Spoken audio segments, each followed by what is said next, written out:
بسم الله الرحمن الرحيم والصلاة والسلام على أشرف المرسلين. السلام عليكم. Bonjour tout le monde. في la vidéo هذه إن شاء الله راح نديرو كيف la correction la série TD numéro 1.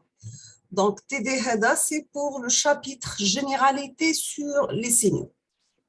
On va commencer par l'exercice numéro 1. Soit Dirac de T, le pic de Dirac, U de T, l'échelon unitaire, et R de T, la rampe unitaire. Donc, nous avons le pic de Dirac, l'échelon et la rampe unitaire. Toujours qu'il se met unitaire, c'est-à-dire que l'amplitude d'un signal égale à 1. On vous demande de donner l'équation mathématique et la représentation graphique de chaque signal. Donc, donner l'équation mathématique et la représentation graphique de chaque signal. Donc, c'est la première partie. Après, on vous demande de construire les signaux suivants. Le premier signal, c'est Dirac de T plus 2. Deuxièmement, c'est Dirac de T moins 3. Troisième signal, c'est 2 fois Dirac de T moins 1. D'accord? Donc, nous avons Dirac de T plus 2, Dirac de T moins 3 et 2 fois Dirac de T moins 1. Deuxièmement, nous avons U de T moins 1, 2 fois U de T plus 2 et U de 2 moins T. U, bien sûr, c'est signal échelon. Troisième signal, c'est S1 de T qui est égal à la différence de deux signaux échelons. C'est U de T moins 1 moins 2 fois U de T moins 2. On va l'exercice deuxième fois rapidement et on passe à la correction. Donc, soit Dirac de T, le pic de Dirac, U de T, l'échelon unitaire et R de T, la rampe unitaire. On vous demande de donner l'équation mathématique et la représentation graphique de chaque signal. Donner l'équation mathématique et la représentation graphique de chaque signal. Deuxièmement, construire les signaux suivants. Construire les signaux suivants. Donc, nous avons Dirac de T plus 2, Dirac de T moins 3, 2 fois Dirac de T moins 1. Deuxième partie des signaux, c'est des signaux échelons. Nous avons l'échelon de T moins 1, 2 fois l'échelon de T plus 2 et l'échelon de 2 moins T. Troisième signal, c'est la différence des signaux échelons. Donc, c'est U de T moins 1 moins 2 fois U de T moins 2. On passe la correction. Il faut toujours le Dirac de T. C'est une impulsion qui est envers l'infini pour T égale à 0. D'accord? Donc, ça, c'est le pic de Dirac. On peut mettre soit égal à l'infini pour T égale à 0 ou bien on peut mettre tout simplement égal à 1 pour T égale à 0 et 0 ailleurs. Sachant que l'intégrale de moins l'infini à plus l'infini de Dirac de T, dt toujours égal à 1. Donc, c'est une propriété parmi les propriétés de l'impulsion de Dirac que l'intégrale de moins l'infini à plus l'infini de Dirac de T, dt égale à 1. Toujours, on a l'impulsion de Dirac qui est la dérivée d'un signal échelon par rapport au temps. Qui نحكموا signal échelon, on dérive, on obtient l'impulsion de Dirac. On passe deuxième signal, c'est l'échelon unitaire. On a dit que unitaire, toujours c'est l'amplitude égale à 1. Donc pour le tracé, il prend la valeur 0 pour T négative, il prend la valeur 1 pour T positive. La rampe causale unitaire, le mot causal, c'est-à-dire elle est définie seulement pour la partie positive. C'est-à-dire qu'il y a la rampe, l'échelon, c'est-à-dire on prend que la partie positive du signal. Donc, R de T, l'équation mathématique, est égale à T pour T positive, égale à 0 ailleurs. On passe deuxième partie de l'exercice, c'est bien construire les signaux suivants. Premier signal, c'est Dirac de T plus 2. Deuxièmement, Dirac de T moins 3. Troisièmement, c'est 2 fois Dirac de T moins 1. Il faut toujours, pour trouver le point, le signal T, toujours on met l'expression entre parenthèses, égale à 0. Donc, pour trouver le point, donc, on dit t plus 2 égale à 0, donc t égale à moins 2. Donc, on va moins 2, on tracer l'impulsion de Dirac T, l'amplitude égale à 1. D'accord? Donc, là, on Dirac de t plus 2, donc est égal à 1. C'est une impulsion qui est égale à 1 pour t égale à moins 2. La même chose pour Dirac de t moins 3. Donc, on met t moins 3 égale à 0. Donc, t égale à 3, point 3, on a une impulsion d'amplitude égale à 1. D'accord? Pour troisième signal, 2 fois Dirac de t moins 1. Donc, 2, c'est l'amplitude du signal. Pour trouver le point, donc on met t moins 1 égale à 0. On obtient que le point, c'est t égale à 1. Donc, on trace l'impulsion de Dirac. On passe maintenant l'échelon. Donc, on dit l'échelon de t-1. Pour trouver le point de départ, on met t-1 égale à 0. Donc, on aura t égale à 1. On l'impulsion, l'échelon unitaire. Unitaire, parce que là, on dit l'amplitude égale à 1. Donc, on aura un signal de cette forme. Donc, U de t-1, c'est un signal échelon d'amplitude 1 qui commence à partir de 1. Pour ce deuxième échelon, donc nous avons 2U de t plus 2, donc c'est un signal échelon l'amplitude TO égale à 2. Pour trouver le point de départ, on met t plus 2 égale à 0, donc on aura t égale à moins 2, on trace le signal, et on trace notre signal. Là, pour trouver l'échelon de 2 moins t, qu'est-ce qu'on doit faire? Premièrement, on a l'échelon de t, on a l'échelon de t. L'échelon de t, U de t égale à 1 pour t supérieur à 0 et égale à 0 pour t négatif. U de moins t est égal à 1 pour t négatif égale à 0 pour t positif. Donc, là, pour tracer U de 2 moins t, le point 2, on trace impulsion de échelon unitaire, pardon, qui se dirige vers la partie négative. D'accord? On aura un signal de cette forme. Maintenant, pour calculer la différence des deux échelons, on a S1 de t, l'échelon U de t moins 1, moins 2 fois l'échelon de t moins 2. Tracer le premier signal, l'échelon de t moins 1, donc c'est un échelon unitaire qui commence à partir de 1 où l'amplitude TO égale à 1. Donc, on aura un signal de cette forme. Le deuxième signal, il y a 2 fois l'échelon de T-2. Donc, il commence à partir de 2 avec une amplitude qui est égale à 2. Maintenant, pour trouver S1, c'est la différence des deux signaux. On va travailler par intervalle. Donc, zoom majeur. Donc, là, on dit 0 moins 0, c'est 0. 0 moins 0, c'est 0. 1 moins 0, l'intervalle est bien 1 ou 2, d'accord? 1 moins 0, c'est 1. L'intervalle de 2 plus l'infini, on dit 1 moins 2, c'est moins 1.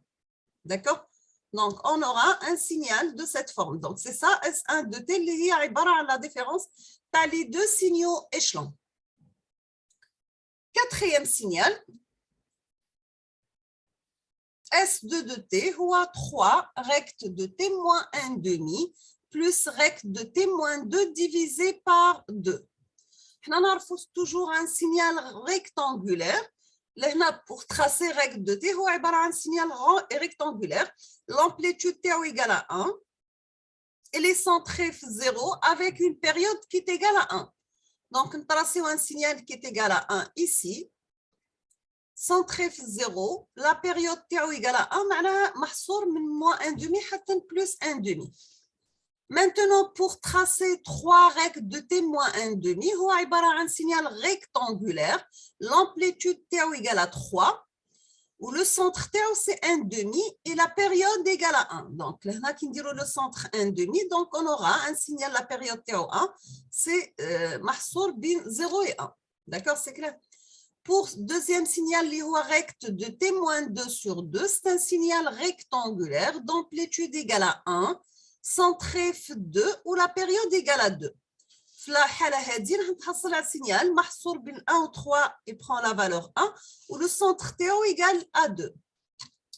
Maintenant, pour calculer S2 de t, il y a la somme des deux signaux. Il y a le premier signal rect d'amplitude 3 plus deuxième signal rect d'amplitude égale à 2.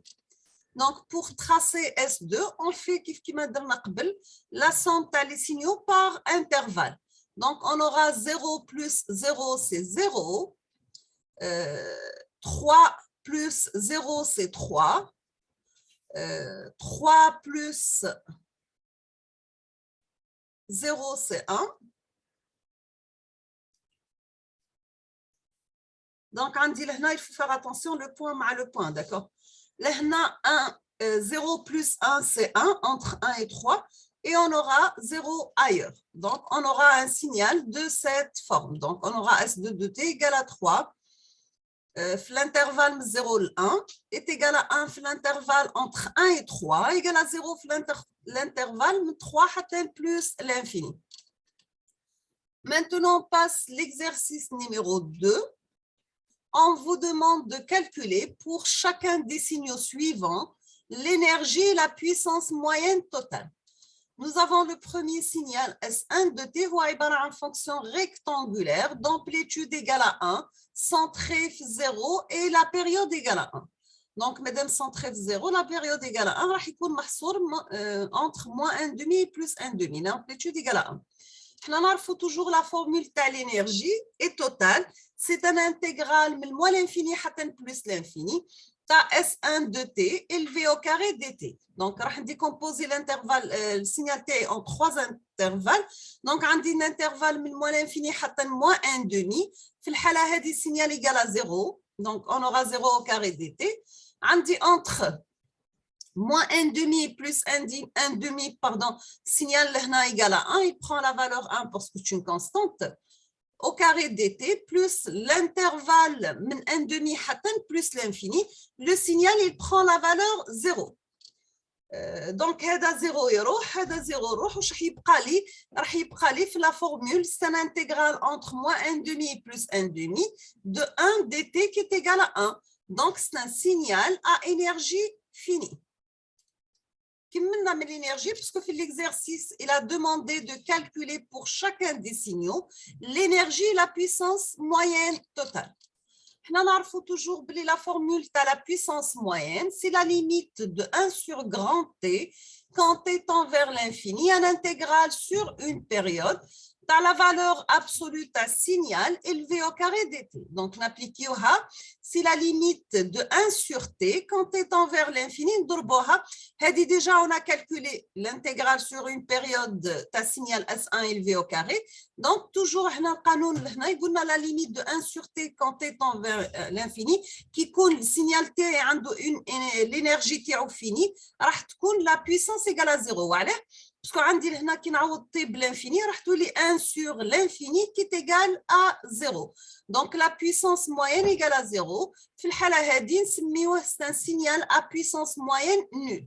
Donc, tout simplement, le signal rectangulaire est un signal à énergie finie et puissance moyenne nulle.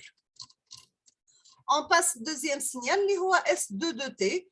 عبارة عن t fois u de t. Donc, نترسيو ال S2. Donc, يكون عبارة عن équation تاع une droite qui passe par l'origine من l'intervalle 0 حتى plus l'infini. ومن moins l'infini حتى 0 راح يكون السينيال تاعي nul. نطبق القانون تاع l'énergie totale. هو عبارة عن intégral de moins l'infini حتى plus l'infini تاع ال S2 de t élevé au carré dt. Donc, on dit que من moins l'infini حتى 0, le signal égale à 0. Donc, il tend vers 0. Il y a juste l'intégrale 0 حتى plus l'infini. Donc, le signal il la valeur t au t. On mettra au carré suivant la loi. Donc, la valeur absolue de t au carré dt. Donc, il y a tout simplement l'intégrale 0 حتى plus l'infini t carré dt. On savons que l'intégrale t carré est t cube sur 3. On a oublié l'intégrale 0 plus l'infini, donc on aura plus l'infini moins 0 qui est égal à plus l'infini. Donc, c'est un signal à énergie infinie. On fait la même chose pour le calcul de puissance. On n'aura que la limite de 1 sur grand T quand T tend vers l'infini, un intégral sur une période T, ta signal élevé au carré en valeur absolue dt. Donc, tu lis la limite de 1 sur grand T quand tu es vers l'infini. On a dit 0 T, puisque le signal T il est défini 0 plus l'infini. La formule, tu as la puissance, il vous dit tu vas prendre une période. Donc, il vous dit l'intégrale 0 le grand T, tu as T carré dt. L'intégrale de T carré est T cube sur 3. Entre 0 et grand T, donc qui n'a 0 qui n'a grand T, ça sera T cube sur 3. Là, je vais simplifier T cube ma T, T carré sur 3. Qui n'a T l'infini, donc on aura le résultat plus l'infini. Donc, c'est un signal à puissance moyenne infinie. D'accord? C'est un signal à puissance moyenne infinie. On passe troisième signal, c'est S de T égale à sinus oméga T. Donc, pour calculer l'énergie totale du signal, on va appliquer la formule, c'est l'intégrale de moins l'infini à plus l'infini de S3T élevé au carré dt. Donc, c'est l'intégrale de moins l'infini à plus l'infini de sinus oméga T élevé au carré dt. D'accord? Je vais calculer l'intégrale T entre moins pi sur 2 et pi sur 2. J'aurai un sinus carré, 1 moins cosinus de oméga t sur 2. Qui n'a les bornes d'intégrale, il y a sinus pi sur 2, sinus pi, cosinus pi, l'infini. Donc, c'est un signal à énergie totale infinie. On fait la même chose pour la puissance moyenne. Donc, toujours le cas général, le cas particulier. Donc, c'est la limite de 1 sur grand T quand t est envers l'infini. Un intégral qui varie entre moins t sur 2 et plus t sur 2 de S3 élevé au carré dt. Donc, kif, sinus carré, 1 moins cosinus de oméga t sur 2 dt. On va décomposer l'intégrale en deux parties. On va l'intégrale de 1 demi dt وحده. On va l'intégrale de moins 1 demi cosinus de oméga t. و 1 demi نقدروا نخرجوها comme facteur. هنا في الحالة هذه donc راح يروح هذا الزيرو يبقى لي الانتجرال تاع 1 demi دونك كي نعوضوا بتي راح يبقى tout simplement 1 demi. في الحالة هذه donc تحصلنا على puissance تاع signal sinus oméga t qui est égal à 1 demi. Donc c'est un signal à puissance moyenne finie. D'accord? Donc في l'exercice هذا ولا في la série TD هذا شفنا وين تكون l'énergie finie, c'est-à-dire عندها قيمة ثابتة, l'énergie infinie, puissance nulle, puissance finie et puissance infinie. Donc, شفنا les cas les signaux, les différentes formes, soit pour le calcul d'énergie ou le calcul de puissance. D'accord? Après, on passe la série numéro 2. Donc, خليها في vidéo واحدة, parce que déjà la série numéro 1, j'ai déjà وصلت 18 minutes. Là, nous وصلت la fin de la vidéo pour cette série TD numéro 1 pour S4, soit télécommunication ou bien automatique, électronique, électrotech, etc. Donc, je vous souhaite bon courage, bonne chance, beaucoup de succès. N'hésitez pas si vous avez des questions et à la prochaine vidéo, Inch'Allah. Merci beaucoup pour votre attention.